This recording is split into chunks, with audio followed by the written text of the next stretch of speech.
কিভাবে আবেদন করবেন সার্টিফিকেটের জন্য। আপনারা যারা হোমিওপ্যাথিক ডিএচএমএস কোর্স সম্পন্ন করেছেন তারা সার্টিফিকেট কিভাবে উত্তোলন করবেন এবং কোথা থেকে উত্তোলন করবেন এই সংক্রান্ত দিক নির্দেশনামূলক ভিডিওটি আজকের হতে যাচ্ছে।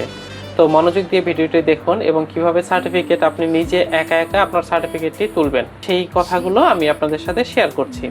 প্রথমত আপনারা যে ফর্মটি তুলবেন এই ফর্মটি তোলার পরে বাংলাদেশ হোমিওপ্যাথিক চিকিৎসা শিক্ষা কাউন্সিলের এই ফর্মটি আপনারা তুলে নেবেন। ডিএচএমএস সনদ অথবা নম্বরপত্রের জন্য আবেদন ফর্ম। এই সার্টিফিকেটের আবেদন করার আগে আপনার কলেজ থেকে যে কাগজগুলো নিতে হবে সেগুলো হচ্ছে প্রথমত অর্থাৎ 4 বছর যে আপনি পড়েছেন সেই 4 বছরের নীল কালার যে মার্কশিট দেওয়া আছে সেই মার্কশিটটা নেবেন।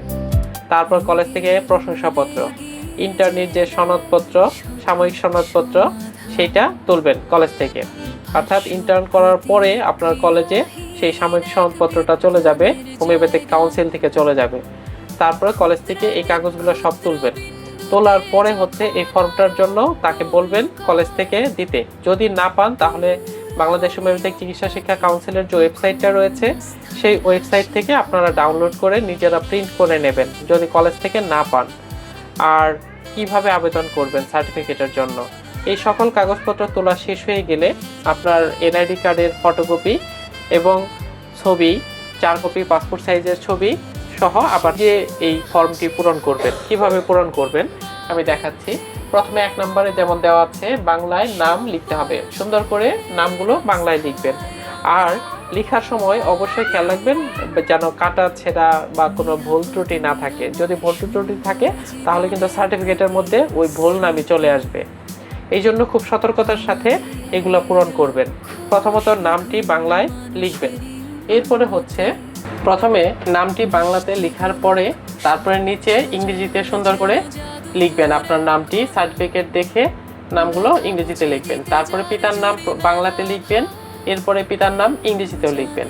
তারপরে মাতার নাম বাংলাতে লিখবেন, আবার ইংরেজিতেও লিখবেন। আপনার ভোটার আইডি কার্ডে যেভাবে লেখা আছে, সার্টিফিকেটে যেভাবে লেখা আছে, আপনার যে সার্টিফিকেট দিয়ে ভর্তি হয়েছিলেন সেই সার্টিফিকেটে যেভাবে লেখা আছে সেইভাবেই লিখবেন। তারপর শিক্ষা প্রতিষ্ঠানের নাম অর্থাৎ যে প্রতিষ্ঠান থেকে আপনি পাশ করেছেন সেই শিক্ষা প্রতিষ্ঠানের নামটি লিখবেন।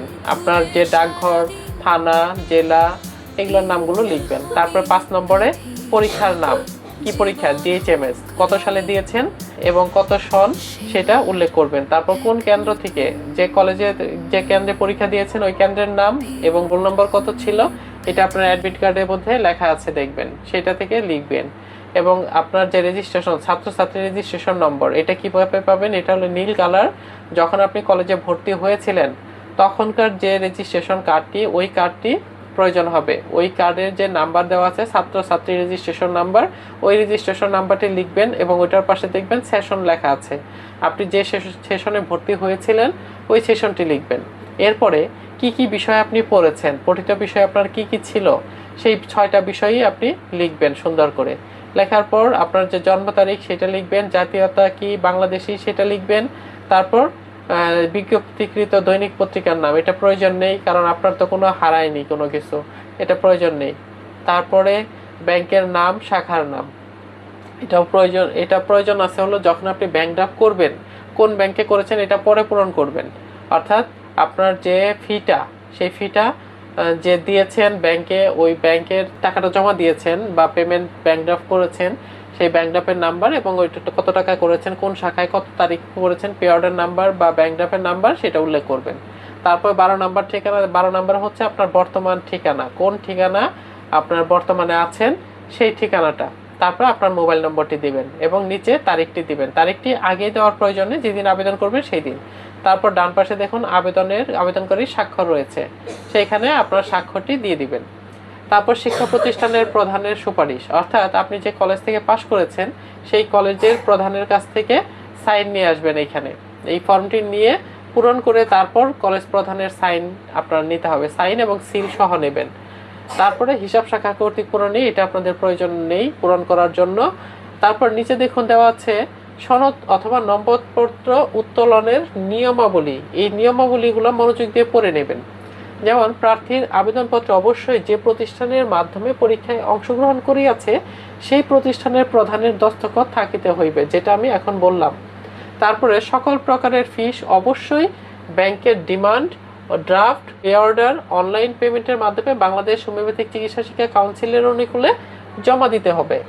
তারপর ব্যাংকের ড্রাফট পে অর্ডারের উপরিভাগে প্রাপকের নাম অর্থাৎ বাংলাদেশ হোমিওপ্যাথিক চিকিৎসা শিক্ষা কাউন্সিল লিখিবার পরেই ব্যাংক কর্তৃক টাকা জমাকারী অর্থাৎ যাহার পক্ষে টাকা জমা করা হইল তাহার নাম স্পষ্টভাবে উল্লেখ করিয়া দিবেন। এগুলো সকল কিছু পড়বেন। পড়ার পরে হচ্ছে আপনার দেখেন নিচে দেওয়া আছে সনদ নম্বরপত্র উত্তোলনের ফিসের হার। অর্থাৎ আপনি তো সনদ তুলবেন, সার্টিফিকেট তুলবেন, সার্টিফিকেটের জন্য সাধারণ ফিটা হচ্ছে বাংলার বিনামূল্যে দিয়ে থাকে, আর ইংরেজির জন্য 100 টাকা। এটা হলো সাধারণ ফিস। অর্থাৎ এটা আপনি পেতে হয়তো সময় লাগতে পারে, 1 মাস 2 মাস 3 মাস এরকম সময় লাগতে পারে, কিন্তু আপনি জরুরি ফিস দিয়ে এটা আবেদন করবেন। জরুরি ফিস কেন দিবেন? কারণ আপনার এটা যাতে 20 দিন 35 দিন 1 মাস আর কি 1 মাসের মধ্যে যাতে আসে, বা 1.5 মাস বা 2 মাসের মধ্যেই যাতে চলে আসে, এই জন্য আপনারা 300 টাকা দিয়ে করাটাই আমার পরামর্শ। যদি আপনারা 100 টাকায় করতে পারেন যে আপনার দেরি হলেও কোনো সমস্যা নেই, তাহলে 100 টাকার ব্যাংক ড্রাফট করতে পারেন, কিন্তু আমার পরামর্শ হচ্ছে 300 টাকা দেওয়াটা উত্তম। আর নিচে হচ্ছে যাদের দ্বি-নকল বা ত্রি-নকল নম্বরপত্র হারিয়ে গিয়েছে তাদের ক্ষেত্রে ওইটার ফি উল্লেখ করা রয়েছে, আপনারা দেখে নেবেন। এই ফর্মটা যখন সুন্দরভাবে আপনি সফলভাবে পূরণ করবেন, পূরণ করার পরে আপনি প্রিন্সিপালের সাইন নিয়ে এসে তারপরে বাংলাদেশ হোমিওপ্যাথিক চিকিৎসা শিক্ষা কাউন্সিলে আপনি প্রেরণ করবেন, যদি পরিচিত কেউ থেকে থাকে। আর যদি পরিচিত না থাকে তাহলে অবশ্যই আপনি নিজে সশরীরে সেখানে গিয়ে আবেদনপত্রটা জমা দিতে হবে, দেওয়াটা উত্তম, যাতে আপনার এই কাগজগুলো হারিয়ে না যায়। আমি যতগুলো কাগজের কথা বলেছি সেই সকল কাগজপত্র ফটোকপি করবেন, এবং সাময়িক সনদপত্র যেটা রয়েছে সেই সাময়িক সনদপত্র আপনার অরিজিনালটা দিতে হবে। এই সকল কাগজ যদি আপনার ঠিক থাকে তাহলে আপনি বোর্ডে সকালে একদিন যাবেন, দুপুর বা সন্ধ্যা বা বিকেল এই টাইমের মধ্যে আপনি চলে আসবেন। আর আপনার যে ঠিকানাটা দেওয়া থাকবে সেই ঠিকানায় বোর্ড থেকে ডাকযোগে পাঠিয়ে দেবে, ডাকযোগে সুন্দর একটি খামের মধ্যে ভরে ডাকযোগে আপনার ঠিকানাতে সার্টিফিকেট পাঠিয়ে দেবে। এইভাবে আপনারা হোমিওপ্যাথিক সার্টিফিকেট পেতে পারেন। কলেজে থেকে এই সার্টিফিকেট পাবেন না, অর্থাৎ কলেজ থেকে যে গিয়ে আপনি কলেজে থেকে তুলে নেবেন এরকমটি সাধারণত হয় না, কারণ সার্টিফিকেট প্রদান করে হোমিওপ্যাথিক কাউন্সিল থেকে। আপনি যদি সরাসরি নিতে পারেন তাহলে আপনার খরচটা কমে যাবে, আর যদি আপনি কোনো ভায়া হয়ে যান তাহলে সেটা আপনাদের ব্যাপার। আপনার কত টাকা খরচ করে আপনি কত দ্রুত নেবেন সেটা আপনার ব্যাপার। তো ধন্যবাদ। যারা অনেক আগে পাশ করেছিলেন তারাও সার্টিফিকেট এই ফিতেই নিতে পারবেন, যে আপনি 5 বছর 10 বছর আগে ডিএইচএমএস কমপ্লিট করেছেন, এখন আপনি সার্টিফিকেট তুলতে চাচ্ছেন, তাহলেও আপনার জন্য এই সাধারণ ফি 100 টাকা আর জরুরি ফি হচ্ছে 300 টাকা।